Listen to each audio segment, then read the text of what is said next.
Hello friends, आज हम class 12th English की फ्लेमिंगो बुक का सेकंड चैप्टर पढ़ेंगे जिसका टाइटल है लॉस्ट स्प्रिंग यानी खोया बसंत। ये टाइटल बहुत इम्पॉर्टेंट है और इससे हमारे एग्ज़ाम में क्वेश्चन भी आ सकते हैं।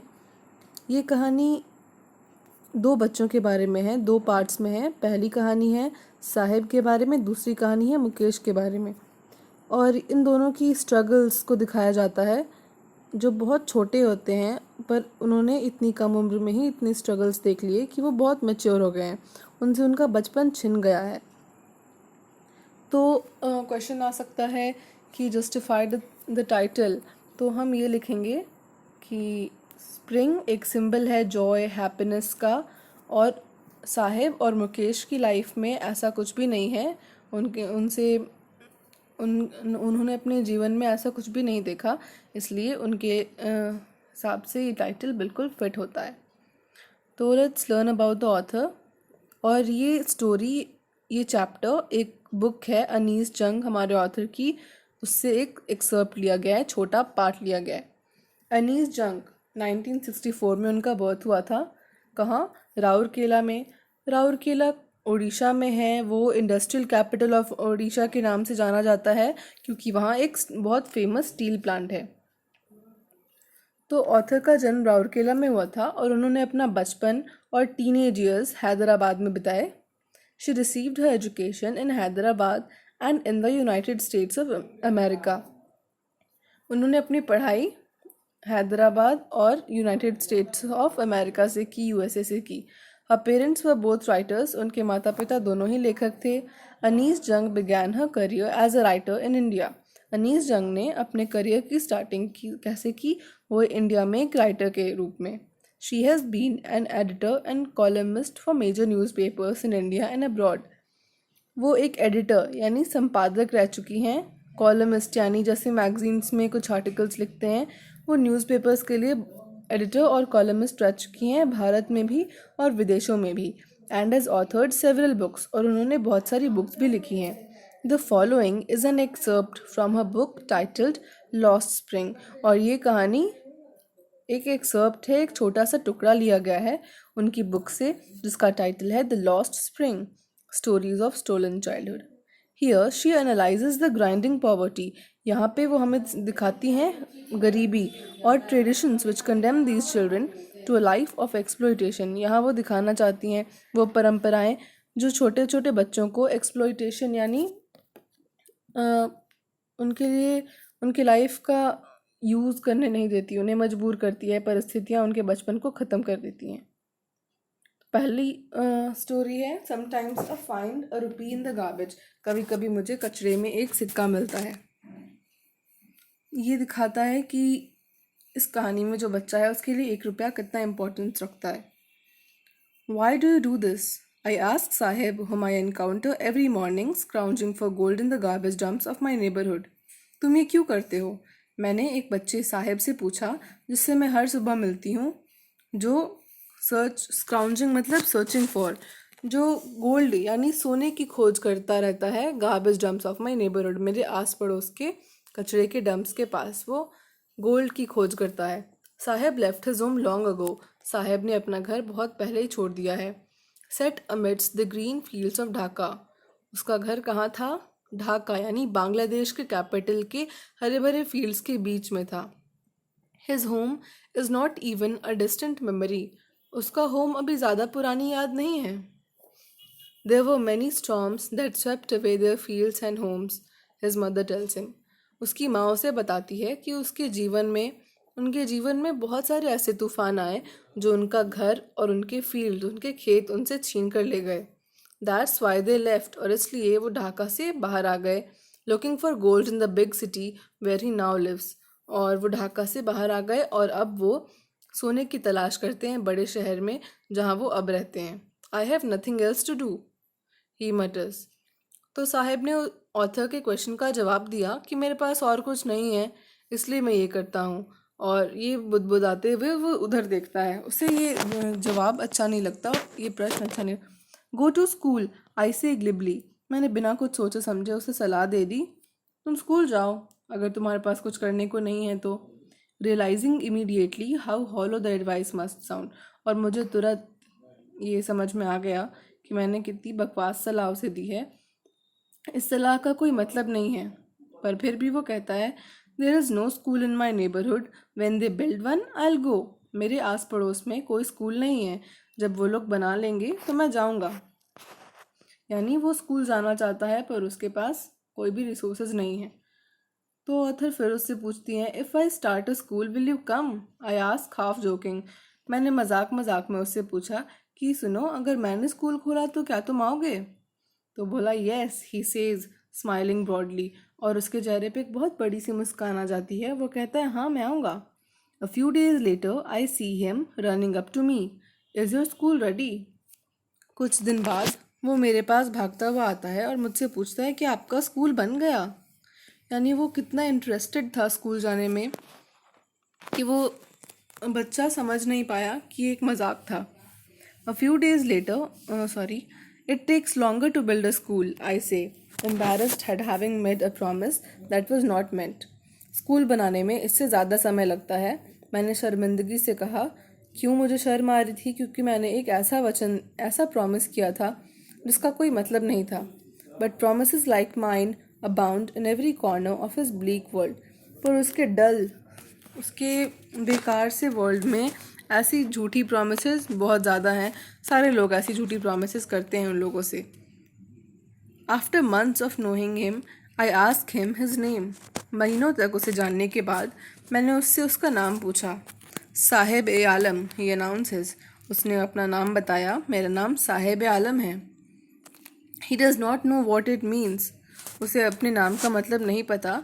If he knew its meaning, Lord of the Universe, he would have a hard time believing it।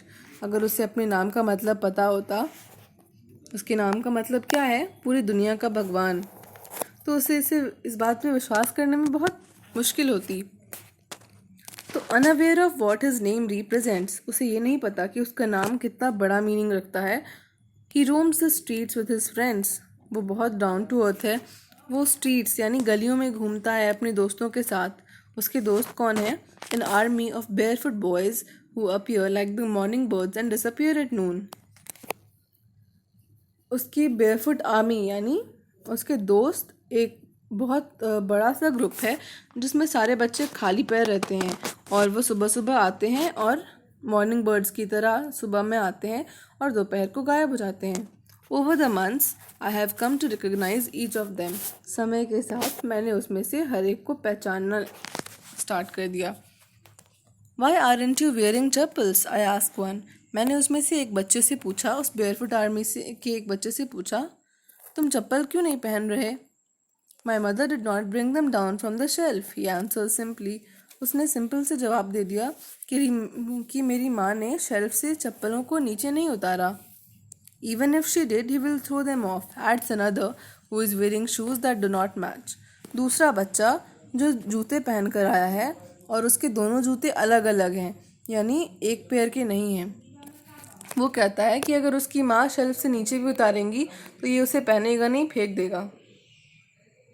When I comment on it, he shuffles his feet and says nothing। तो वो बच्चा जो अलग अलग पेयर के शूज़ पहना था, उससे जब मैंने उस पर कमेंट किया कि तुम्हारे शूज़ मैच नहीं कर रहे हैं, तो उसने कुछ कहा नहीं और उसने बस ऐसे अपने पैर घिस दिए। I want shoes, says a third boy who has never owned a pair all his life. तीसरा बच्चा जिसने अभी तक अपने जीवन में जूते नहीं पहने, वो कहता है कि मुझे जूते चाहिए। Travelling across the country I have seen children walking barefoot. जब मैं देश भर में मैंने बच्चों को देखा है कि वो नंगे पैर घूम रहे हैं, इन सिटीज़, शहरों में भी, ऑन विलेज रोड्स, और गांव के सड़कों पे भी। It is not lack of money, ये पैसों की कमी नहीं है, but a tradition to stay barefoot is one explanation. पर नंगे पैर रहने की परंपरा है, ये एक एक्सप्लेनेशन है उस बात का। I wonder if this is only an excuse to explain away a perpetual state of poverty. मुझे आश्चर्य होता है, मैं सोचती हूँ कि क्या ये एक बहाना है इस गरीबी से, इस भयंकर जो कभी ना ख़त्म होने वाली गरीबी से मुंह मोड़ने का बहाना बनाना एक तरीका है। I remember a story a man from Udupi once told me. मुझे एक कहानी याद आती है जो उदीपी यानी कर्नाटका में एक जगह है ओदीपी वहाँ के आदमी ने मुझे सुनाई थी।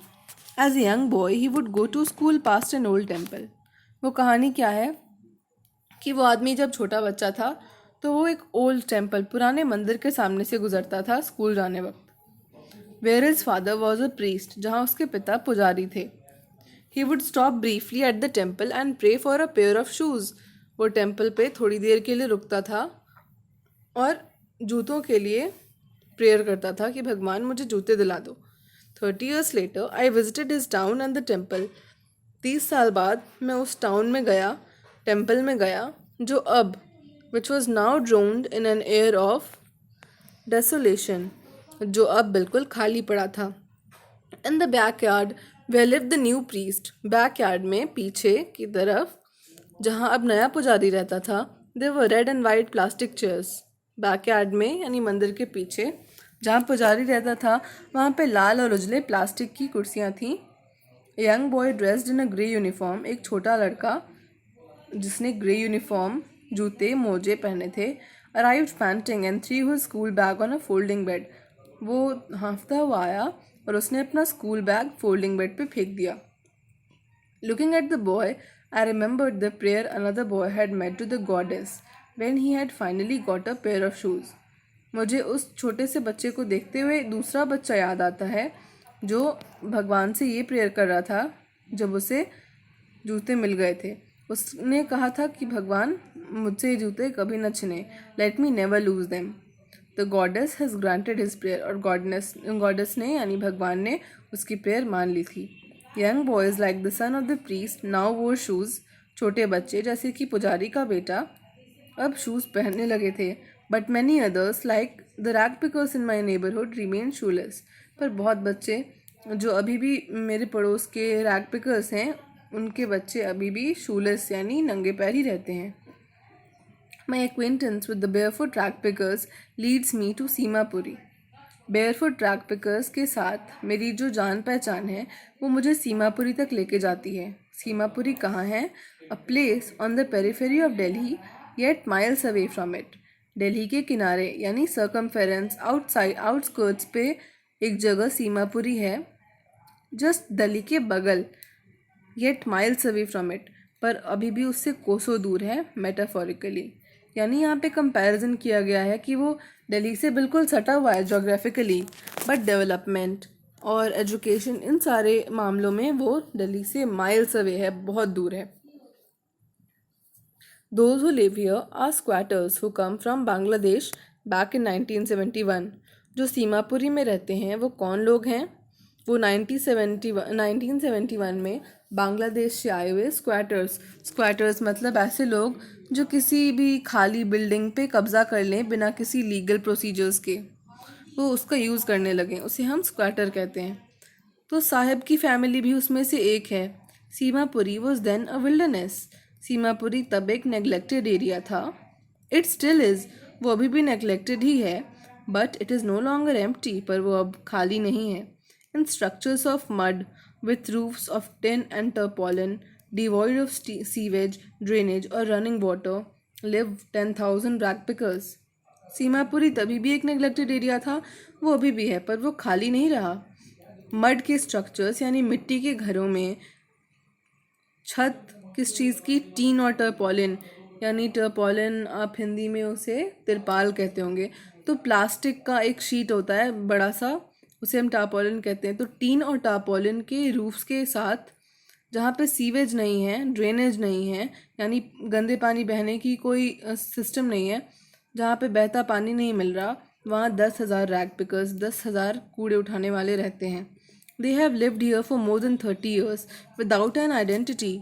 वो सीमापुरी में रहते आ रहे हैं पिछले 30 सालों से बिना किसी जान पहचान के, बिना किसी पहचान पत्र के, विदाउट परमिट्स, बिना किसी परमिट्स, यानी उन्हें किसी भी चीज़ को यूज़ करने की परमिट नहीं है। जब उन्हें कोई पहचानता नहीं है, उनकी कोई आइडेंटिटी नहीं है, तो जाहिर सी बात है उनके पास परमिट्स नहीं है। But with ration cards that get their names on voters list, पर उनके पास राशन कार्ड्स हैं जिससे राशन कार्ड्स के कारण उनका नाम वोटर लिस्ट पे आ जाता है, and enable them to buy grain. Voters list पे उनका नाम लाने के लिए कुछ पॉलिटिशियंस ने उन्हें राशन कार्ड्स दिलाए हैं ताकि वो अनाज खरीद पाएँ और उन नेताओं को वोट दें। Food is more important for survival than an identity. खाना यानी अपना पेट भरना जीवन के लिए ज़्यादा इम्पॉर्टेंट है पहचान से।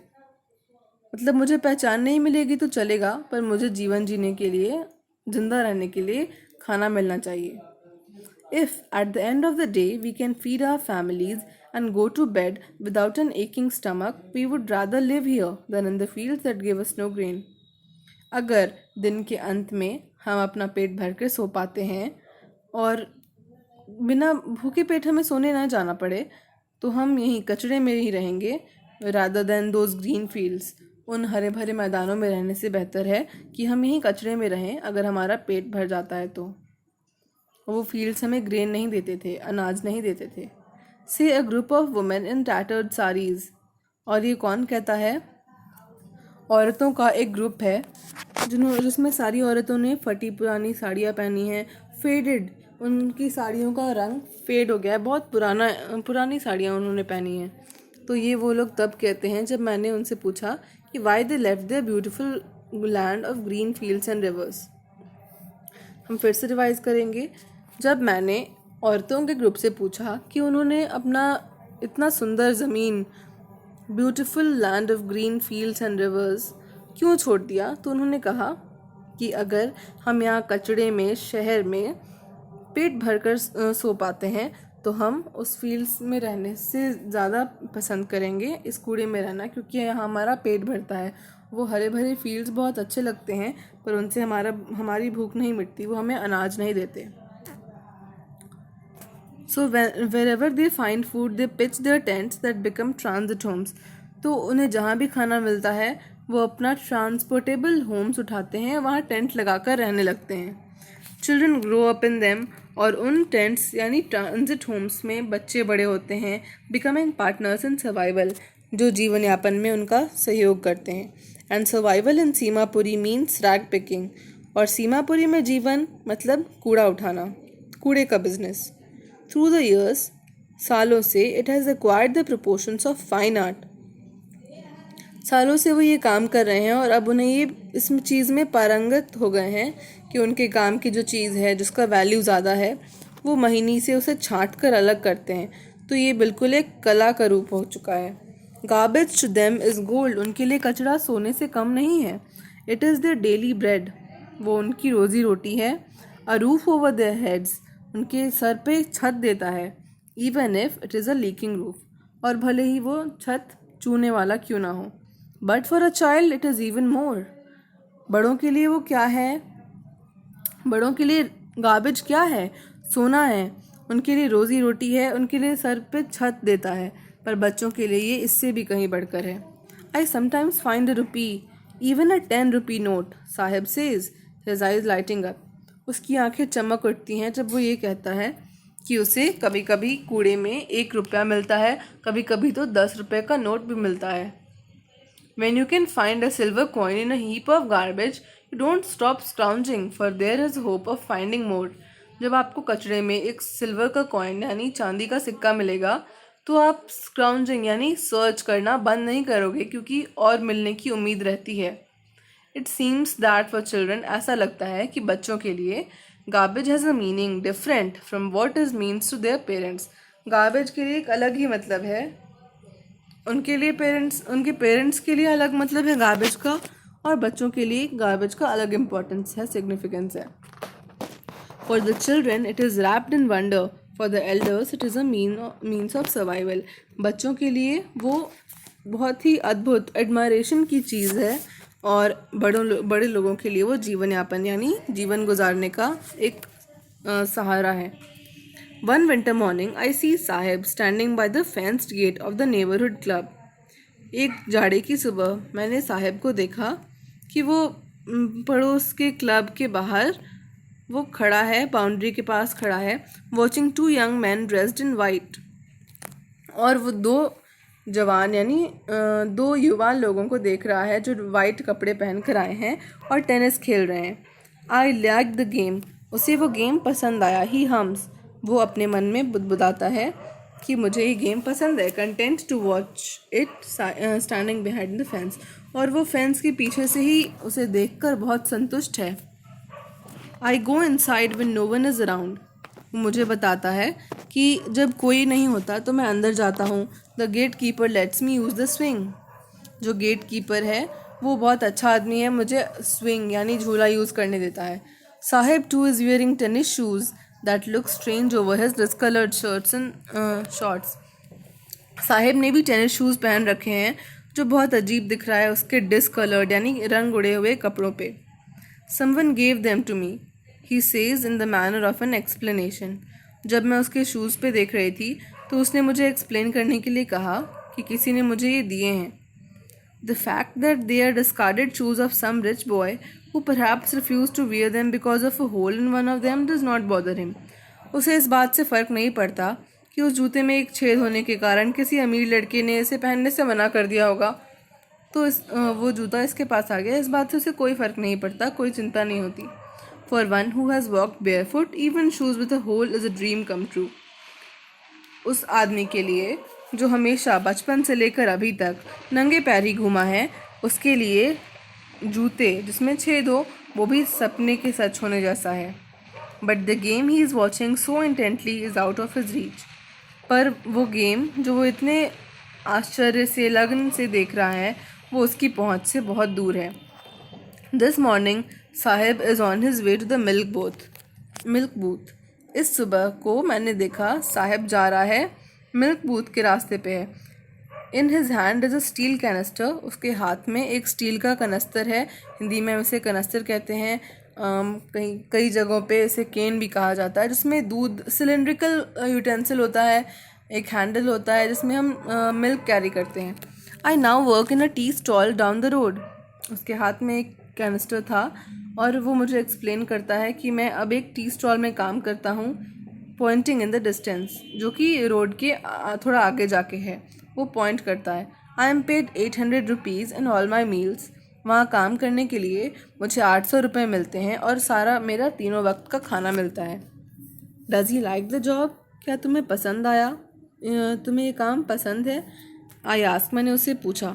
His face I see has lost the carefree look, उसका चेहरे पे जो हमेशा केयर फ्री वाला लुक रहता था कि मुझे कोई चिंता नहीं है, बेपरवाही वाला लुक रहता था, वो अब गायब हो चुका है। The steel canister seems heavier than the plastic bag he would carry so lightly over his shoulder, वो प्लास्टिक बैग यानी रैग पिकिंग वाला वो बैग जो वो कैरी करता था वो उसे बहुत हल्का लगता था, पर ये स्टील कैनिस्टर उसे बहुत भारी लगता है क्योंकि द बैग वॉज हिज, वो बैग तो उसका था, पर ये canister belongs to the man who owns the tea shop, पर ये कैनिस्टर किसका है? उस आदमी का जो टी शॉप का मालिक है।